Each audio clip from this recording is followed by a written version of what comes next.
დღევანდელი დღის თემა. გამოვიდა იოსები ფარაონისგან და მოიარა მთელი ეგვიპტე. წარმოქმნა მიწა მხვავრიელად 7 მოსავლიან წელიწადს ხორბალი. დაახვალა იოსებმა ხორბალი ზღვის ქვიშასავით.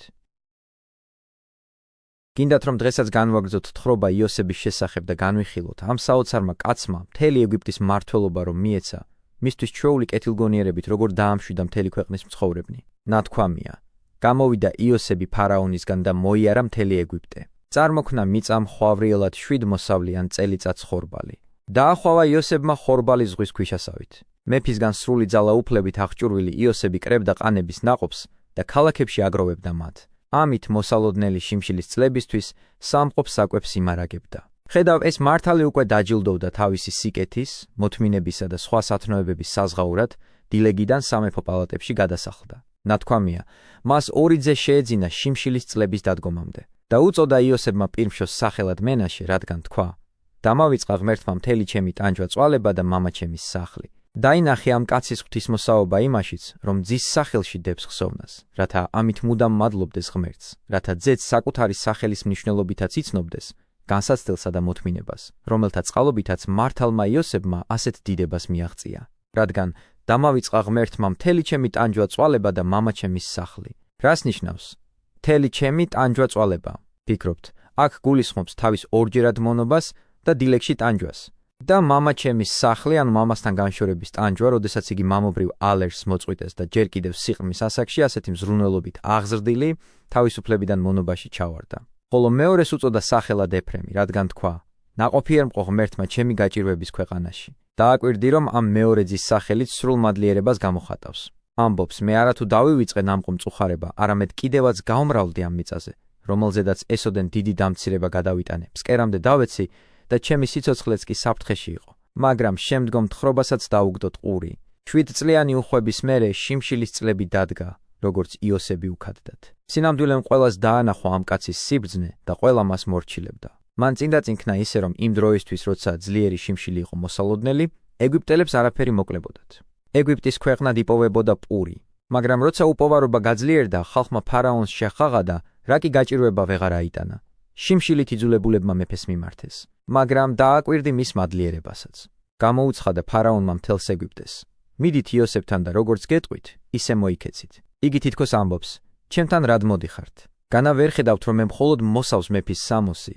ჩვენი გადამრჩენელი კი ესაა? მაშ ნუ მორბიხართ ჩემთან და მას გვერდს ნუ უგცევთ, არამედ მას მიმართეთ და როგორც გეტყვით, ისე მოიქეცით. გააღო იოსებმა ყველა ბეღელი და დააპურა ეგვიპტელები. და რა კი შიმშილი ყველას დაატყდა, ყველა ქვეყნიდან ეგვიპტეში მოვიდნენ იოსებთან პურის საყიდლად, რადგან შიმშილი მძვინვარებდა მთელს ქვეყნიერებაზე. დააკვირდი, თანდათან როგორ ახდებიან იოსების სიზმრები. როდესაც შიმშილი გაძლიერდა და ქანაანსაც გადასვდა, სადაც მისი მამა იაკობი ცხოვრობდა, მან შეიტყო რომ ეგვიპტეში ხორბალს ყიდნენ და უთხრა იაკობმა თავის შვილებს: რას უყურებთ? უთხრა: აჰა, შევიტყვე, პური იშოვება თურმე ეგვიპტეში. ჩადით იქ და გვიყიდეთ პური რომ ცოცხლები დავრჩეთ და არ დავიხოცოთ. რას სხედხართ აქ უქმადო? წადით ეგვიპტეში და მოგვიტანეთ რაც სარჩოდ გჭირდებაო. ყოველივე კი ამგვარად იმის გამო ხდებოდა რომ იოსების ძმებს საკუთარი თვალით ეხილათ ყველაფერი და თავად აესრულებინათ სიზმრის ის განმარტება, რომელიც თავადვე გამოთქვეს იოსებმა მის მიერ ნანახ სიზმარზე რომ მოუთხროთ. ნათქვამია, ჩავიდა იოსების 10 ძმა ხორბლის საყიდლად ეგვიპტეში, ხოლო ბენიამინი, რომელიც იოსების დედის ნაშობი იყო, თან არ წაუყვანიათ, რადგანაც მამამ არ გააყოლა, ასე თქვა, უბედურება არ შეემთხვესო. მამას ებრალებოდა ყმაწვილი მისი უმწიფარი ასაკის გამო. იოსების ძმებიც მივიდნენ მასთან და მდაბლად თაყვანის სცეს, როგორც ეგვიპტის მმართველს. ამას ყველაფერს გაუცნობიერებლად აკეთებენ, რადგანაც იმ ამბის მერე მრავალი წელია გასული. ვერ იცნეს ძმასახით შესაძლოა ასაკის სიმწიფემ ერთგვარად შეუცვალა ნაკვთები. ფიქრობ, ეს ყოველთა უფალისნებითაც მოხდა და მათ ვერ იცნეს ძმა ვერც საუბრით, ვერც სახით. ან კი როგორ გაიფიქრებდნენ ამას? მათ ხომ ეგონათ რომ იგი ისმაელელთა მონა გახდა და ახლაც ბარბაროსების მონად რჩებოდა. და რა კი ვერც კი წარმოედგინათ ასეთი რამ, ვერც იცნეს იოსები. მან კი იცნო ძმები, თვალი როგორც კი მოჰკრა, მაგრამ შეეცადა დაეფარა ეს და გადაწყვიტა, ისე მოქცეოდა როგორც უცხოებს. ნათქვამია, არ გაამხილა თავი და მკაცრად დაუწყო ლაპარაკი. უთხრა: საიდან მოსულ ხართ? თავს ისე აჩვენებს თითქოს არაფერი იცოდეს, რათა ასე უკეთ და დაწვრილებით შეიტყოს მათგან ყველაფერი. მას მამის და ბენიამინის ამბის გაგება უნდოდა. და უწინარესად ეკითხება მათ, თუ რომელი ქვეყნიდან არიან მოსულები. ისინი პასუხობენ, რომ ქანაანის ქვეყნიდან მოვიდნენ პურის საყიდლად. შიმშილმა გვაიძულა ამ გზის გამოვლაო. ოჯახობა დავტოვეთ და გეახელითო. გაახსენდა იოსებს სიზმრები, მათზე რომ დაესიზმრა. გაიხსენა სიზმრები, მიხვდა რომ მართლაც უხდებოდა ისინი და მოისურვა დაწვრილებით გამოეკითხა ყველაფერი. ამიტომ კაცრად უპასუხა და უთხრა: "სტოვრები ხართ, ამ ქვეყნის სიშიშვლის დასაზვერად მოხვედით. კეთილი განზრახვით არ მოსულხართო", ეუბნება. ჩანს რაღაც მზაკრობას და ბოროტ ჩანაფიქრს მოუყვანი ხართ აქაო. ისინი შეცმნენ და უპასუხეს: "არა ბატონო." და რის გაგებაც იოსებს სურდა, მათ თავად მოუთხრეს. უთხრეს: "პურის საყიდლად მოვედით შენი მორჩილნი. ერთი მამის შვილები ვართ, ყველანი პატიოსანი ხალხი ვართ. არ არიან სტოვრები შენი მორჩილნი. მხოლოდ თავს იცავენ და სული სიღრმეში შეშფოთებულნი არიან." იმას კი რის გაგებაც იოსებს უნდა არ გამოთქვამენ. ამიტომ ისე უმეორებს: "არა, ქვეყნის სიშიშვლის დასაზვერად მოხვედითო." ყასიდად მეუბნებით ასე: "ზედ გეტყობათ აქ რაღაც ბოროტი განზრახვით მოსულხართო. ძმებს უნდათ გული მოულბონ მას და ეუბნებიან: 12 ძმანი ვართ შენი მორჩილნი." რასიც როე ამ სიტყვებში. რიცხვში იმასაც რთავენ, ვინც თავად მიყიდეს ვაჭრებს. და კი არ ამბობენ 12 ვიყავითო. არამედ 12 ძმანი ვართო. უმცროსი ახლა მამასთანაა. სწორედ ამის გაგება უნდოდა იოსებს იგივე ხომ არ უქნეს მის უმცროს ძმას რაც მას. უმცროსი ახლა მამასთანაა, ერთი აღარა გვყავს, არ უმხელენ ერთი ძმის არ ყოფნის ნამდვილ მიზეზს, არამედ ეუბნებიან მხოლოდ: აღარა გვყავს. ასეთმა პასუხმა დააეჭვა იოსები, ბენიამინსაც რამე ხომ არ მოსწიესო და ეუბნება: "ასეა როგორც გითხარით, სტოვრები ხართ მეთქი. უნდა გამოგცადოთ. ფარაონს ფიცავ ვერ გახვალთ აქედან, ვიდრე თქვენი უმცროსი ძმა აქ არ მოვა, მისი ნახვა მინდა. მინდა დავინახო დედაჩემის ძე, რადგანაც იმის გამო მე რაც მიქენით, თქვენში ძმის მოძულეს სულს ვეჭობ. ამგვარად თუ გინდათ გაგზავნეთ ერთი თქვენგანი და მოიყვანოს თქვენი ძმა. და სანამ ის არ მოვა, დანარჩენები დილეგში მეყოლებით. ის რომ მოვა გაირკვევა, მართალს თუ ამბობთ და მაშინ ყოველგვარი ეჭვი ჩამოგცილდებათ. ხოლო თუ ასე არ მოხდა, მაშინ ცხადი იქნება რომ სტოვრები ხართ და რისთვისაც მოხვედით აქ." ეს უთხრა და დაატყვევა ისინი. ასე გამოცდის იგი მათ გრძნობებს და იმით, რასაც მათ უშვება, ძმისადმი თავის სიყვარულს გამოავლენს. 3 დღის მერე მოუხმო მათ თავისთან და უთხრა: "ასე მოიქეცით და ცოცხლები დარჩებით. ღვთისმოშიში კაცი ვარ მე. თუ პატიოსნები ხართ, დარჩეს თქვენი ერთი ძმა საპყრობილეში, სხვები წადით და მიუტანეთ პური თქვენიანებს. აქ მომიყვანეთ თქვენი უმცროსი ძმა, რათა დამტკიცდეს თქვენი ნათქვამი და აქ ცდეთ სიკვდილი." დააკვირდი მის კეთილგონიერებას. მას სურდა ძმებისთვისაც ეჩვენებინა გულმოწყალება, მამის გასაჭირსაც დახმარებოდა და ძმაზეც სიმართლე შეეტყო. ამიტომ ბრძანა დაეკავებინათ ერთი ძმა. დანარჩენებს კი დაბრუნების ნება დართო. მაგრამ ახლა დააკვირდი, როგორ დგება მოუსყიდველი მსაჯული, სინდისი. თუმცა არავინ არ ამხელს მათ და არ წარადგენს მოსამართლეთა წინაშე, მაინც როგორ თავად ადანაშაულებენ საკუთარ თავს. ცოდვაში ვართ ჩვენი ძმის გამო, რადგან არ ვისმინეთ მისი სულის გასაჭირი, როცა გვევედრებოდა ჩვენ და არ შევისმინეთ მისი. ასეთია ცოდვის ბუნება. როდესაც იგი უკვე მართლაც ჩადენილია, მაშინ გამოვლინდება მისი განუსჯელობა. ვით ლოთი მაგარი ღვინით რომ თვრება, სრულიადაც ვერ გზნობს ღვინით მიყენებულ ზიანს, არამედ უკვე შემდგომ გამოცდილება უჩვენებს თუ რა დამღუპველია იგი. ასეა ცოდვაც. სანამ არ ჩადენილა, გონებას ბინდავს და ხშირი ღრუბელივით აბნელებს მას, შემდეგ კი სინდისი დგება და ყველა მამხილებელზე უფრო ძალუმად გვტანჯავს აზრი, საქციელის ბოროტებას რომ შეგვასმეს. აი, ახლაც ესენი გონს მოდიან და მათ დამუქრებული საფრთხე რომ შენიშნეს, მიხვდნენ რაც ჩაიდინეს და თქვეს: "მართლაც დამნაშავე ვართ ჩვენს ძმასთან, რადგან ვუყურებდით მის ტანჯვას." შემთხვევით და ტყუილუბრალოდ როდი დაგვემართა ასეო ამბობენ, არამედ ძალიანაც სამართლიანადო.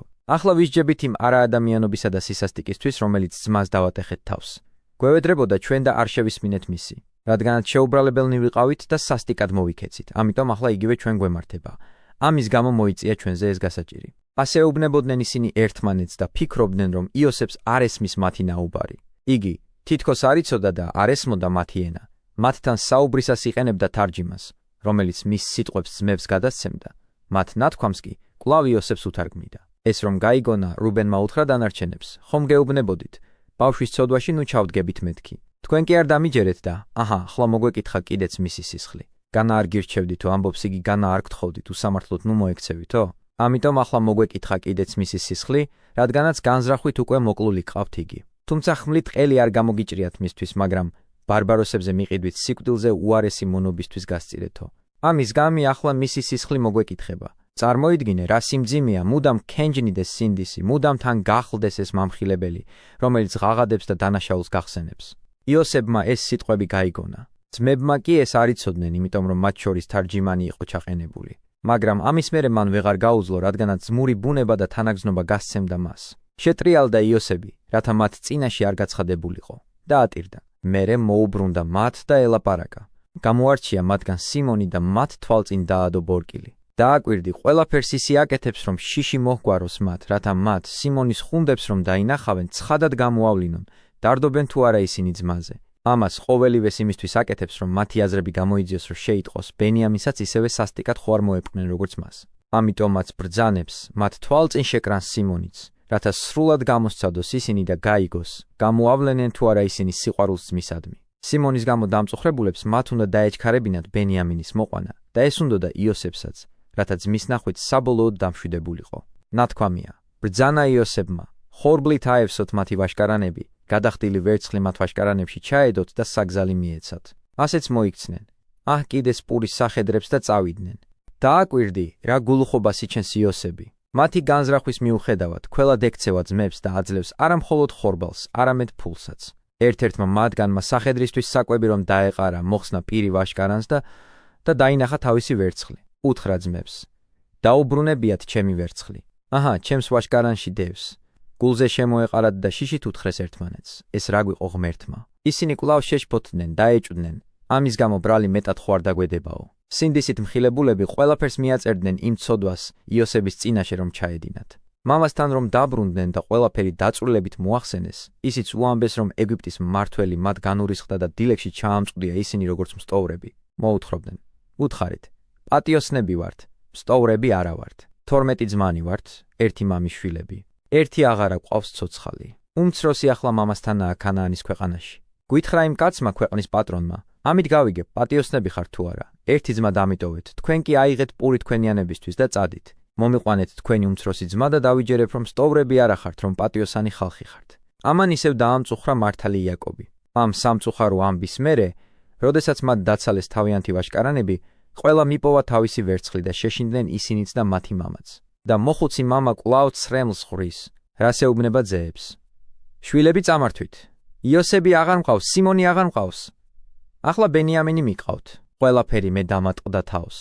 ნუ თუ არ მეყოფოდა ცრემლის ღვრა იოსების გამო, ახლა სიმონიც დამიმატეთ. ამითაც არ ამოიწურა ჩემი დარდი. ბენიამინიც კიდაც წამართვათ. ყველაფერი მე დამატყდა თავს. ეს სიტყვები კარგად გვიჩვენებს, როგორ იტანჯებოდა მამის გული. როგორ დაკარგოდა ყველანაირი იმედი იოსების თაობაზე, როგორ დარდობდა სიმონზე და როგორ შიშობდა ბენიამინის გამო. მაგრამ ჯერ კიდევ ეწინააღმდეგებოდა შვილებს და ჭაბუკს არ აძლევდა. ასე უთხრა რეუბენმა მისმა პირმშობ მამამის. ჩემი ორი შვილი მომიკალი, თუ უკან არ მოგიყვანო.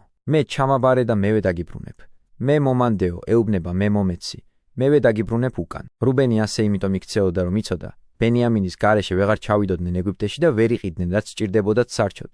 მაგრამ მამა არ აძლევს შვილს და ეუბნება. ჩემ შვილს ვერ გაგატანთ, რადგან მკვდარია მისი ძმა და ეზღა შემრჩა. რამე უბედურება შეხვდება გზაზე, სადაც მიდიხართ. გამწარებულს ჩაიყვანთ ჩემს ჭაღარას შავეთში. შიშობო ამბობს, მისი ყმაწვილური ასაკის გამო. შიშობ, ეს ნუგეშიც არ მომაკლდეს და ცხოვრება სიმწრით არ გავასრულო. სანამ იგი თან მყავს, მცირედი ნუგეში მაინც მომეპოვება. მისი სიახლოვე მისი ძმის დარდს მიმსუბუქებს. ამგვარად, მამის სიყვარული ბენიამინის მიმართ ისეთია, რომ ვერ უშვებს მას. ამასობაში კი შიმშილი მეტად გაძლიერდა და მათ საკვები შემოაკლდათ. და უთხრა მამამ შვილებს, წადით და მოიტანეთ მცირეოდენის საკვები. უთხრა მას იუდამ, კაცრად გაგვაფრთხილა იმ კაცმა, თვალით არ დამენახოთ, თუ თქვენი ძმა თქვენთან არ იქნებაო. თუ გაგვაყოლებ ძმას, ჩავალთ და გიყიდით საზრდოს. თუ არ გაგვაყოლებ, ვერ ჩავალთ, რადგან გვითხრა იმ კაცმა, თვალით არ დამენახოთ, თუ თქვენი ძმა თქვენთან არ იქნებაო. ნუ გეგონება, რომ შეგვიძლია იქ ძმის გარეშე წასვლაო, უთხრა. ხოლო თუ გინდა რომ იქ უშედეგოდ წავიდეთ და ყველა ხიფათში ჩავცვიდეთ, მაშინ წავალთ. მაგრამ იცოდე, რომ იმ კაცმა დაგვარწმუნა, რომ ვერ ვიხილავთ მის პირს, თუ უმცროსი ძმა არ მიყვება. იაკობს სხვა გზა აღარ რჩებოდა. ამიტომ ცრემლის ხვით ეუბნება მათ. რად მიბოროტეთ, რად გაუმხილეთ იმ კაცს, რომ კიდევ გყავთ ძმა? რად გამიკეთეთ ასეთი ბოროტი საქმე? რატომ მომკერძეთ ამდენი უბედურება? ეს რომ არ გეთქვათ, არც სიმონს დავკარგავდი და არც ბენიამის მოითხოვდა ის კაცი. მათ მიუგეს, არ მოგვეშვა ის კაცი, გვეკითხებოდა ჩვენს და ჩვენი მოდგმის ამბავს, თუ არის ცოცხალი მამა თქვენიო, კიდევ თუ ყავთო ძმა. ჩვენს უამბეთ ყველაფერი. რა ვიცოდით, თუ გვეტყოდა, თქვენი ძმა ჩამოგვიყვანეთო? ნუ გონია, რომ ჩვენ საკუთარი სურვილით მოვუყევით იმ კაცს ჩვენი ოჯახის ამბებს. მან სტოვრებად ჩაგთვალა, დაგვატყვევა და გამოწვლილვით გვეკითხებოდა ჩვენს ამბებს. ამიტომაც ვუამბეთ ყველაფერი, გვინდოდა რომ სამართლიანად განგვემარტა მისთვის ყველაფერი. უთხრა იუდამ ისრაელს, თავის მამას. გაგვატანე ყმაწვილი. ავდგებით და წავალთ, რომ ცოცხლები დავრჩეთ და არ დავიხოცოთ არც ჩვენ, არც შენ და არც ჩვენი წვრილშვილი. მე ჩამაბარეო, ეუბნება, რათა გზას გავუდგეთ. სხვაგვარად გადარჩენის არანაირი იმედი აღარ დაგვრჩება, რადგანაც საჭმელი გაგვითავდა, სხვაგან კი ვერსად ვიპოვით სურსათსო. მე ჩავიბარებ და მევე მომკითხე. თუ არ მოგიყვანო და წინ არ დაგიყენო, მთელი სიცოცხლე შემცოდე ვიყო შენს წინაშე. რომ არ დავყომნებულიყავით, აქამდე ორჯერ ვიქნებოდით დაბრუნებულები. შენი შიში ძის გამო ყველას დაღუპვას გვიმზადებსო, ეუბნება. მალე ყველანი შიმშილით დავიხოცებით, თუ არ ინდომებ გაგვატანო იგი. და დააკვირდი აქ საყვარელო ბოლოს და ბოლოს როგორ დაჯაბნა შიმშილის გაჭირვება მამობრივი სიყვარული. რა კი ხედავდა, რომ გამოკვების სხვა სახსარი არ გააჩნიათ, შიმშილი კი სულ უფრო მძვინვარებდა მამამ უთხრა ძეებს. თუ კი ასია, თუ უეჭველად ასე უნდა მოხდეს და თქვენ მის გარეშე ვერ წახვალთ, მაშინ საჭიროა იმ კაცს ცხენით წაუღოთ. უკან წაუღეთ ის ვერცხლიც, რომელიც თქვენს ვაშკარანებში იპოვეთ, პურის საყიდლად კი სხვა ვერცხლი წაიყოლეთ. თქვენი ძმაც წაიყვანეთ, ადექით და კიდევ წადით იმ კაცთან. ყოვლადძლიერი ღმერთი შეგეწიოთ, რათა წყალობა ნახოთ იმ კაცის თვალში და გამოგატანოთ ის მეორე ძმა და ბენიამინი. მე კი, თუ უშვილოდ დარჩენა მიწერია, დავრჩე უშვილო. ნახე, როგორ უსაზღრო სიყვარულს ამჟღავნებს იოსების მიმართ. იმისათვის, რათა ვინმემ არ იფიქროს, რომ სიტყვებში. მე კი თუ უშვილოდ დარჩენა მიწერია, დავრჩე უშვილო. იგი ბენიამინს ან სიმონს გულისხმობს, ამისთვის მანამდე თქვა. ყოვლადძლიერი ღმერთი შეგეწიოთ, რათა წყალობა ნახოთ იმ კაცის თვალში და გამოგატანოთ ის მეორე ძმა და ბენიამინი. თუმცა კი ისინი ცოცხლები იქნებიან, მე მაინც, როგორც ვიყავი უშვილო დავრჩები. დაფიქრდი, გულით როგორ ერთიანად იოსების ერთგული იყო. გარშემო ამდენი შვილი ეხვია, მაგრამ თავს უშვილოდ თვლი და რა კი იოსები დაეკარგა. ნათქვამია. წაიღეს კაცებმა ეს წვენი, ვერცხლიც ერთიორად წაიღეს და ბენიამინიც წაიყვანეს. ადგნენ და ჩავიდნენ ეგვიპტეში და წარუდგნენ იოსებს. დაინახა მათთან ბენიამინი იოსებმა. მან დაინახა, რაც ასე ძალიან სურდა, დაინახა ასე სასურველი. ახლა ხედავდა სურვილი უსრულდებოდა. უთხრა თავისი სახლის მოურავს. მომიყვანეს სახლში ეს კაცები, საკლავი დაკალი და გაამზადე, რადგან ჩემთან ერთად უნდა ჭამონ პური ამ კაცებმა შუადღისას. შეეშინდათ ამ კაცებს იოსების სახლში რომ მიიყვანეს. თქვენს იმ ვერცხლის გამო მოგვიყვანეს ალბათ, მაშინ რომ ვაშკარანებში ჩაგვიდესო. თავს დაგვესხმიან რომ დაგვიმონონ და ჩვენს სახედრებსაც დაეპატრონონ. იოსებმა ამგვარად მოაწყო ყველაფერი და თავისი კეთილგანწყობა უჩვენა მათ. ისინი კი მაინც ღელავენ და ეჭობენ, რომ მათი დახოცვა უნდათ ვერცხლის გამო, როგორც უპატიოსნო საქციელის ჩამდენების. ამიტომ იოსების სახლში რომ მოდიან, ისინი შეშფოთების მიზეზს უხსნიან სახლის მოურავს უყვებიან, როგორ იპოვეს ვერცხლი თავიანთ ვაშკარანებში და დაურთავენ. აი, ახლა ორჯერ მეტი ვერცხლი მოვიტანეთ თან, რათა ძველიც დავაბრუნოთ და სურსათიც ვიყიდოთ. დააკვირდი, უბედურებამ როგორი თვინიერი გახადა მათი სული და მორჩილები ქმნა ისინი. უთხრა მათ მოურავმა, მშვიდობა თქვენდა. ნუ გეშინიათ თქვენმა ღმერთმა, მამა თქვენის ღმერთმა, ჩაგიდოთ განძი ვაშკარანებში. მომივიდა თქვენი ვერცხლი. ნუ გეშინიათ და ნუ ღელავთ ამის გამო, უთხრა. არავინ დაგადანაშაულებთ ამის გამო. ვერცხლი ძალიან ბევრი გვაქვს. თქვენ კი ღმერთის საქმედ ჩათვალეთ ისიც, რომ თქვენს ვაშკარანებში განძი იპოვეთ. ეს რომ უთხრა, გამოუყვანა სიმონი. შეიყვანა კაცმა ეს კაცები იოსების სახლში, მისცა მათ წყალი ფეხის დასაბანად და მათ სახედრებს საკვები დაუყარა. აი, როგორ ეწეოდათ მამის ლოცვა ყველაფერში და ყველაფერი ისე ასრულდა, როგორც იგი ლოცულობდა მათთვის, როცა ამბობდა გაკურთხოთ მამაჩემის ღმერთმაო. სახლის მოურავი იოსების მოსვლამდეც ძლიერ კეთილად ეპყრობოდათ. მოამზადეს ძღვენი იოსებისთვის და როდესაც იგი მოვიდა, მიწამდე თაყვანისცეს. კვლავ ეკითხება იგი ძმებს, ხომ მშვიდობით არის მოხუცი მამა თქვენი, ვისზეც მელაპარაკებოდით? ხომ ცოცხალია ჯერაც? უთხრეს, მშვიდობით არის შენი მორჩილი მამა ჩვენი, ჯერაც ცოცხალია. მუხლი მოიყარეს და თაყვანისცეს. აი ხედა იოსებმა და დაინახა თავისი ძმა ბენიამინი, თავისი დედის შვილი. იკითხა, ეს ხომ არ არის თქვენი უმცროსი ძმა, ვისზეც მელაპარაკებოდით? თქვა, ღმერთი გწყალობდეს, ჩემო შვილო. შეხე რაოდენ სიმტკიცეს იჩენს და თავს ჯერაც უცოდინ რა დაჩვენებს, რათა იმით, რაც მათთვის გაუმზადებია, გამოსცადოს მათი განზრახვები და ნახოს, როგორ ეპყრობიან ბენიამის. მაგრამ ბუნება ძლევდა, ნათქვამია. გულღვიძლი დაეწვა თავისი ძმის გამო, ტირილი მოუნდა და გავიდა თავის ოთახში და იქ ატირდა. დაიბანა პირი, გამოვიდა. შემდეგ კეთილგანწყობას უჩვენებს მათ, ამბობს, მოგვიტანეთ საჭმელი. მოუტანეს საჭმელი მას ცალკე, როგორც მეფეს და მთელი ეგვიპტის მმართველს, და მათ ცალკე. მასთან ერთად მეინახე ეგვიპტელებსაც ცალკე, რადგან არ შეეძლოთ ეგვიპტელებს ებრაელებთან ერთად ეჭამათ. პური. სიბილწედ რაცხდნენ ამას ეგვიპტელნი. დასხდნენ მის პირისპირ უფროს უმცროსობის მიხედვით. ეს მათ აოცებდა უკვირდათ, საიდან იცოდა მან ამათი ასაკის სხვაობა. მერე ყველას რომ ჩამოურიგა საჭმელი, ბენიამინს 5 ჯერ მეტი მისცა. მათ არ ესმოდათ ეს რას ნიშნავს და ფიქრობდნენ, რომ შემთხვევით მოიქცა ასე, როგორც ეს უმწიფარებთან მოპყრობისას ხდება ხოლმე. ინახი რომ გასრულდა, იოსებმა მოუხმო თავის მოურავს, უბრძანა და უთხრა: აუსეთ ამ კაცებს სტომრები პურით, რამდენის ზიდვასაც შეძლებენ და თითოეულ სტომრის პირზე დაუდევით თავისი ვერცხლი. ხოლო ჩემი თასი, ვერცხლის თასი, უმცროს ჩაუდევით ტომარაში. აი, ახლაც რა ხერხს იგონებს, რათა ზუსტად შეიტყოს ძმების დამოკიდებულება ბენიამინისადმი. ეს რომ გააკეთეს, იოსებმა გაუშვა ძმები. ხოლო გზას რომ დაადგნენ, უთხრა იოსებმა თავისი სახლის მოურავს: წადი და დაედევნე იმ კაცებს, დაეწიე და უთხარი: ბოროტებით რატომ გადაუხადეთ სიკეთე? ამით არის რომ სვამს ჩემი ბატონი. ამით არის რომ მარჩიელობს.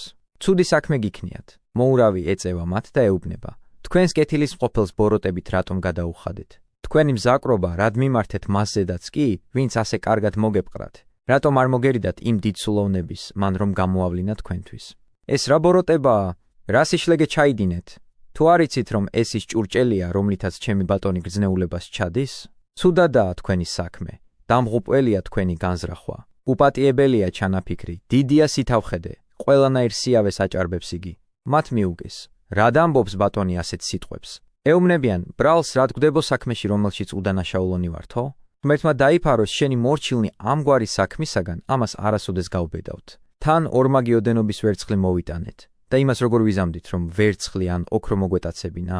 და თუ შენ ასე ფიქრობ, შენს მორჩილთაგან თუ ვინმეს აღმოაჩნდა თასი, რომელსაც ეძებ, მოკვდეს იგი, ხოლო დანარჩენები მონებად გაუხდებით ჩვენს ბატონს. სუფთა სინდისი აქეზებდა მათ ასე თამამად სალაპარაკოთ, მან კი უთხრა: ეგრე იყოს, როგორც თქვენ ამბობთ. ვისაც აღმოაჩნდება თასი, მონად გამიხდეს მხოლოდ ის ერთი. დანარჩენს კი გაგიშვებთ. ეს რომ თქვა, ძმებმა მას ნება დართეს გაეჩხრიკა ისინი. მოჰყვა ჩხრეკას კაცი, უფროსით დაიწყო და უმცროსით დაამთავრა. უმცროსი კი ბენიამინი იყო. მისი ვაშკარანი რომ გახსნა, თასიც მას უპოვა. ამან მათ გონება დაუბნელა. შემოიხიეს სამოსელი, დაატვირთეს თავთავიანთი სახედრები და ქალაქში გაბრუნდნენ. ქალაქში შესულები მივიდნენ იუდა და მისი ძმები იოსების სახლში ჯერ კიდევ შინ იყო იგი და პირქვე დაემხნენ მის წინაშე.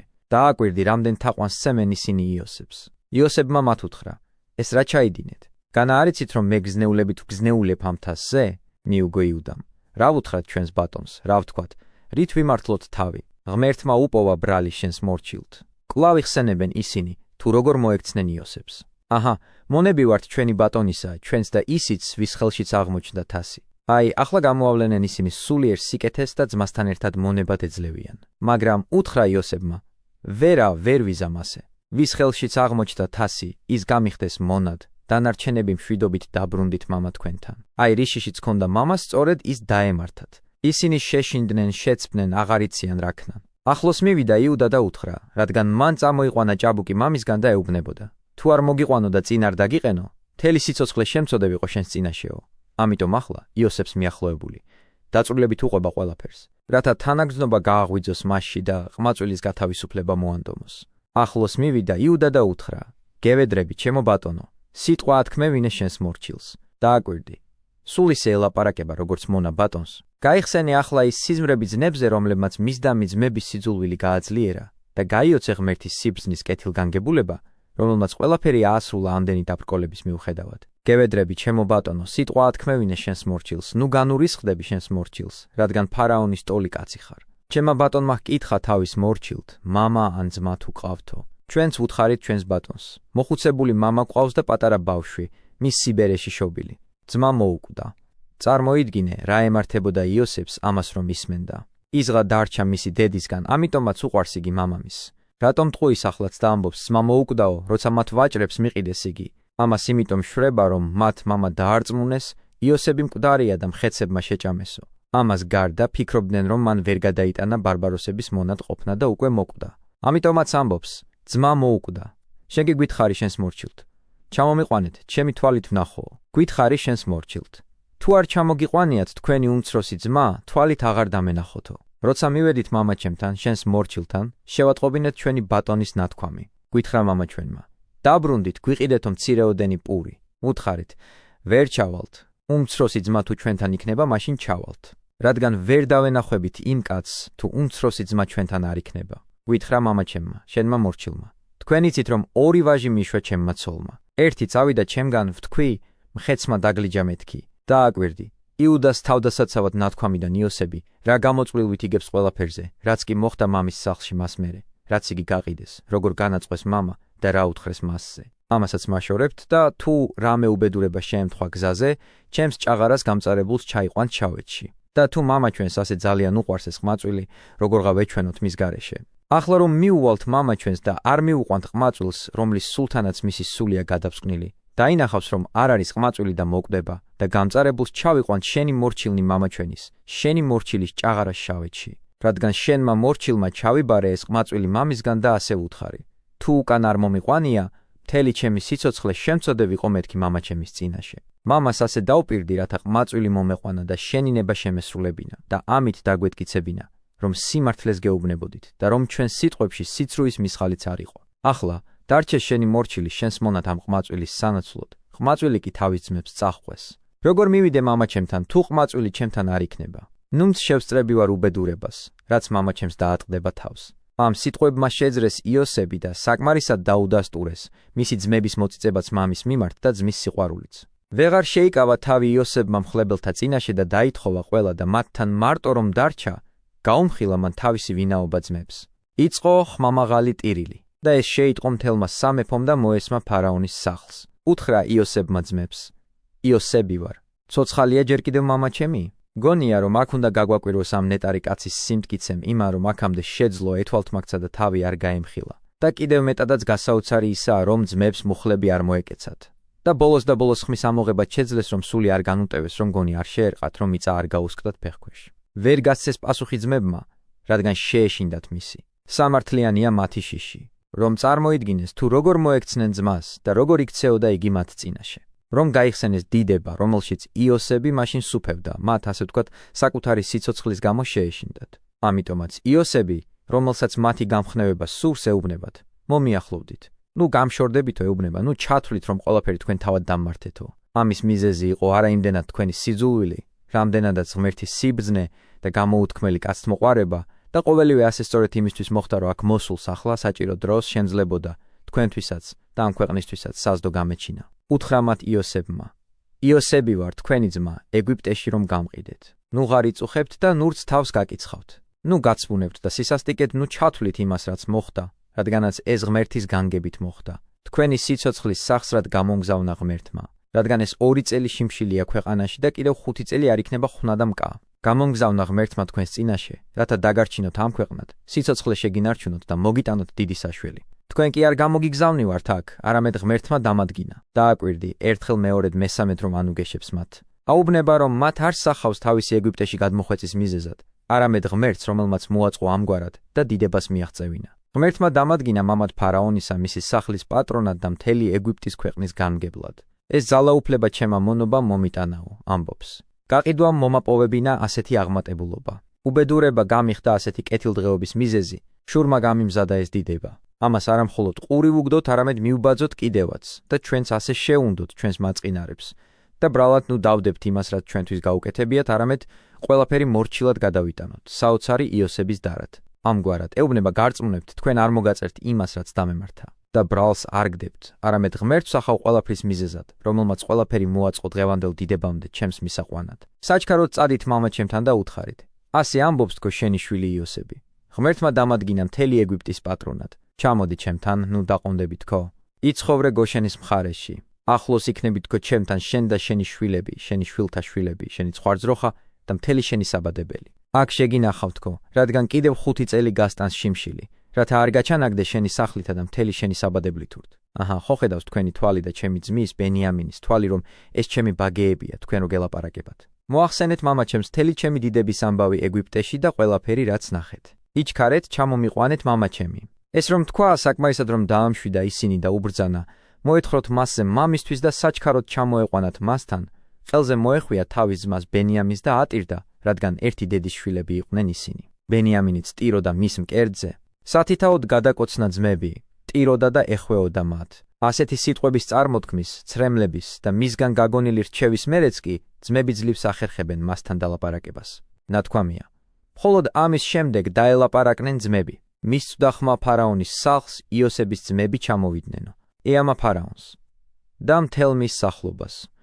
იოსების შეხვედრამ ძმებთან ყველა გაახარა და უთხრა ფარაონმა იოსებს: უთხარი შენს ძმებს, ასე მოიქეცით. დატვირთეთ 4 ფეხი და წადით ქანაანის ქვეყანაში. წამოიყვანეთ მამა თქვენი და თქვენი სახლეულნი და ჩემთან მოდით. მოგცემთ ყოველივე საუკეთესოს ეგვიპტის მიწაზე და ჭამეთ ამ მიწის დოვლათი. შენ კი გებრძანება მათთვის სათქმელად. ასე გააკეთეთ თქო. წაიყოლეთ ეგვიპტიდან ურმები თქვენი ცოლშვილისთვის. დააკვირდი, მეფეც კი როგორ ზრუნავს იაკობის ჩამოსვლაზე. ამბობს, წამოიყვანეთ მამა თქვენი და ჩამოდით. თვალი ნუ დაგრჩებათ თქვენს ქონებაზე, რადგან თქვენი იქნება ყოველივე საუკეთესო მთელს ეგვიპტეში. ასეც მოიქცნენ ისრაელიანები. მისცა მათ იოსებმა ურმები ფარაონის ბრძანებისამებრ და გაატანა საგზალი. თითოეულს მისცა თითო ხელი სამოსელი, ბენიამინს მისცა 300 ვერცხლი და 5 ხელი სამოსელი. მამას გაუგზავნა 10 სახედარი, ეგვიპტური დოვლათით დატვირთული და 10 ჭაკი ვირი ხორბლით, პურითა და სასმელ საჭმელით დატვირთული მამის გამოსამგზავრებლად. გაუშვა თავისი ძმები და ისინიც წავიდნენ. უთხრა, ნუ განრისხდებით გზაზე. დააკვირდი, რა სიბზნის მოყვარე სულია.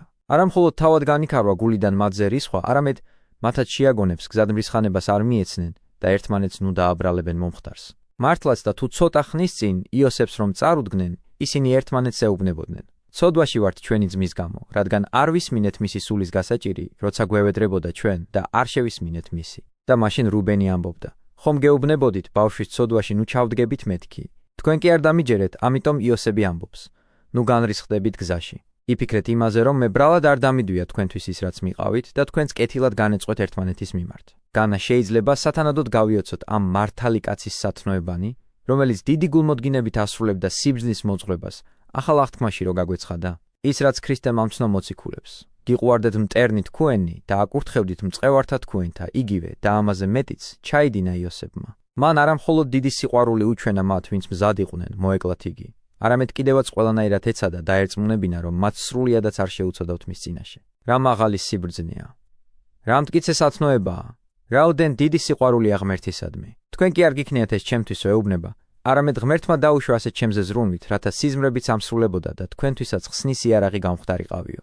ამგვარად, მწუხარება და განსაცდელი კაცთმოყვარე ღმერთის უდიდესი ჩანაფიქრის და ჩვენზე ზრუნვის ნიშანია. ამიტომ ყველა ღონეს არ უნდა მოვიხმარდეთ მშვიდი და უდარდელი ცხოვრების მოსაპოვებლად. არამედ ლხინშიც და ჭირშიც ერთნაირად უნდა აღუვლენდეთ ღმერთს მადლობას, რათა მან ჩვენი კეთილგანჯის მხილველმა კიდევ უფრო მეტი ზრუნვით შეგვმოსოს, რომელსაც დაევეღირსოთ ყველანი მადლითა და კაცთმოყვარებითა უფლისა ჩვენისა იესო ქრისტესითა, რომელსა მამისა და სულისა წმინდისა თანაშვენის პატივი, ძალი და დიდება, აწ და მარადის და უკუნითი უკუნისამდე. ამინ.